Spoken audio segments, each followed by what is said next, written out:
So how does it all look? Is my hair good? Do I, it's all good. All right, we're rolling.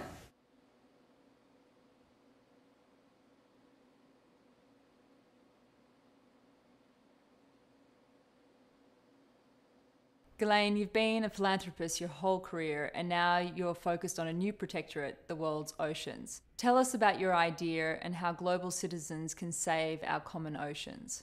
The ocean is absolutely vital to all planetary life systems. I call it the blue heart of the planet. It creates more than 50% of the oxygen we breathe.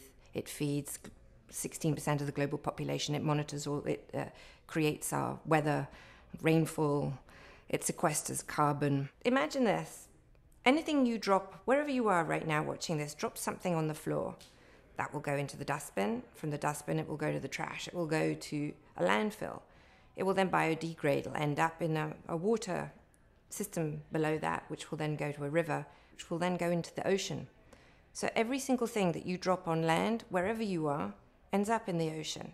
For thousands of years now, the ocean has just ended up being basically the largest dustbin in the world. One of the other problems with the ocean is that everyone has always thought the ocean was infinite, an infinite resource, constantly able to regenerate itself.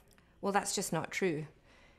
You can't just keep expecting everything to keep going, to the fish to keep breeding and the ocean to keep healthy, because it just doesn't work that way. And I think the ocean is just too big to fail. When I was a little girl, I grew up watching Jacques Cousteau on TV, and I was mesmerized by the beauty of the ocean and the colorful and magnetic fish that I saw on TV. I started diving when I was 9, and then since then I've had the opportunity to go around the world multiple times, visiting some of the last remaining pristine and magnificent places on the planet, seeing what the ocean really should look like. When you see and you swim in a place and you're surrounded by thousands of sharks and beautiful, colorful corals and lots of magnificent fish, you just realize how much is missing from, say, other oceans that you visit that just don't have that kind of wildlife. And you can't really see what's happening underneath the water. Not everybody dives. The other part is that the ocean is so vast that, you know, when you go to the sea, the seashore, you only see that little piece of the seashore. You might see some plastic debris on there, but you don't see much past that. And it's very hard to connect to something that you don't feel a part of and something that you can't see. If the destructive activities were happening on land like they are happening on the ocean, I think that there would be a worldwide outcry. Less than 2% of the ocean is protected, whilst comparable on land, over 12% of the land is protected. That just makes no sense to me at all, given just how vital and important the ocean is. Overfishing is a tremendous threat. You shouldn't be able to fish where the fish are making babies. Taking out the fish in the breeding grounds doesn't make sense. It's just not smart. You cannot take out keystone species or the big sharks or the tunas and expect there not to be a knockoff massive problem in the ocean. There are, in fact, some scientists who are suggesting that by 2050 that we'll be depleted of major fish stocks. That's a huge problem.